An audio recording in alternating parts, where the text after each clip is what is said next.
Siemanko, w tym filmie odpakujemy prezenty od Zająca, a w tym przypadku od firmy H-Performance. Wy już zapewne wiecie, co w tych pudłach jest, ja jeszcze nie, ale się domyślam. To co? Otwieramy.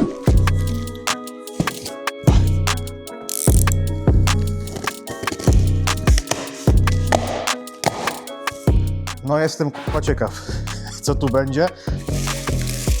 No i chyba mamy to. Końcówki z ładnym logiem, czyli dostaliśmy klocki. Teraz z tych klocków musimy sobie zbudować odpowiedni wydech końcowy. Średnica jest solidna i będzie na pewno głośno i będzie zdrowo. Jak widzimy, średnica ma 4 cale, więc to będzie nam właśnie potrzebne przy wyższych mocach, tak powyżej 800 koni, żeby nie było problemu z ciśnieniem zwrotnym spalin. Ostatnio właśnie przy poprzednim projekcie ten problem wystąpił i musieliśmy się poratować jakimiś kustomizacjami, a teraz będzie od początku do końca konkretny wydech najwyższej jakości. Co my tu mamy? Właśnie na tą chwilę mamy 4-calowy downpipe, ale z midpipe'ami, więc zakładam, że to będzie szło do downpipe'u i 2 midpipe'y usuniemy. I do tego otrzymaliśmy gratisy, koszulkę. Prosiłem Tobiasa o M-kę, ale dał mi L-kę. No trudno, będzie to chyba moja piżama. A tu mały spoiler.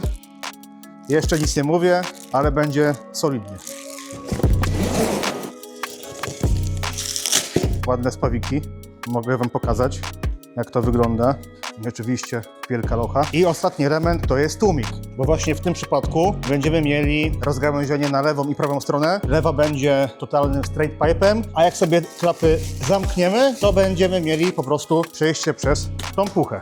Tu mamy podpięcie właśnie pod oryginalne klapy. Zapomniałem właśnie wam powiedzieć jeszcze, że ten wydech jest bez rezonatorów, więc zobaczymy, jak to będzie się sprawować, ale wydaje mi się, że akurat z H-Performance nie ma czego się bać. I oczywiście ładne logo. Nie wiem jak wy, ale ja już się jaram i chcę posłuchać, jak to brzmi. Trzeba to posprzątać i za chwilkę porównamy, jak brzmi aktualny wydech, czyli tylko downpipe oraz midpipe bez GPF-a oraz katów. I później będziemy jechać do firmy Michala H-Performance, żeby to założyć. Dla mnie to będzie kilka dni, dla was to będzie chwila.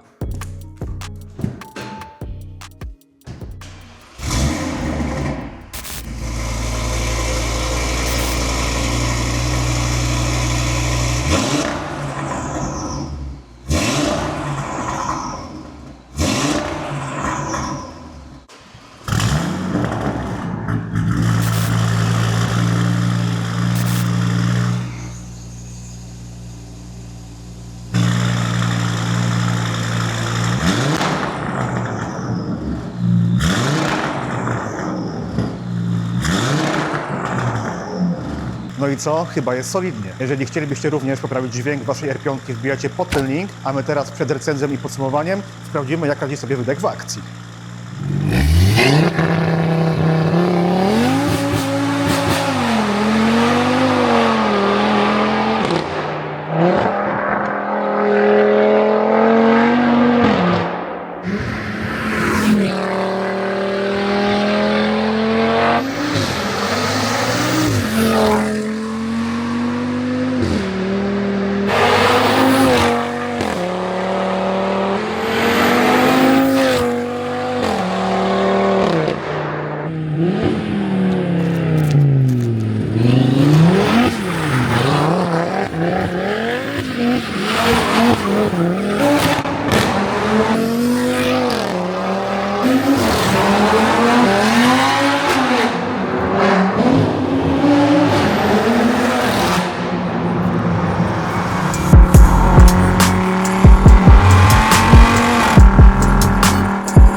To teraz przejdźmy do recenzji tego wydechu. Chciałbym poruszyć dwie kwestie. Pierwszą kwestią jest to, że bałem się bardzo, że ten wydech na straight pipe będzie po prostu nie do zniesienia, czyli w środku będą mi latały plastiki, będzie nieprzyjemny dźwięk, droning, rezonans. Nie wiem, jak oni to wykonali, ale naprawdę tego nie ma. Praktycznie nie ma rezonansu, nic nie lata, plastiki są na swoim miejscu, więc porównując do mojego poprzednika, naprawdę jest przepaść. I dochodzimy do kwestii drugiej. Właśnie byłem do tego wydechu troszkę sceptycznie nastawiony, ponieważ tylko mamy poprowadzoną rurę z jednej strony, więc wydawało mi się, że ten dźwięk będzie słyszalny bardziej tylko po jednej stronie, ale jak siedzimy wewnątrz i na zewnątrz, tego w ogóle nie słychać. Do tego dochodzi kwestia oczywiście później ogni. W tym przypadku będą ognie jak bardziej w grupie B. W poprzedniku właśnie te ognie były z dwóch. Wydaje mi się, że to jest tak mało istotne pod kątem tego, że ten wydech naprawdę brzmi świetnie. Wtedy, kiedy ma być cicho, jest bardzo cicho. Na otwartych klapach jest komfortowy, nie latają plastiki w środku. Jest naprawdę kocur, więc szapoba dla H-Performance, że udało im się wykonać właśnie tak konkretny, fajny wydech. Jestem mega szczerze zadowolony. Więc jeszcze raz wielkie podziękowania dla H-Performance, a my widzimy się w następnym filmie. Piona!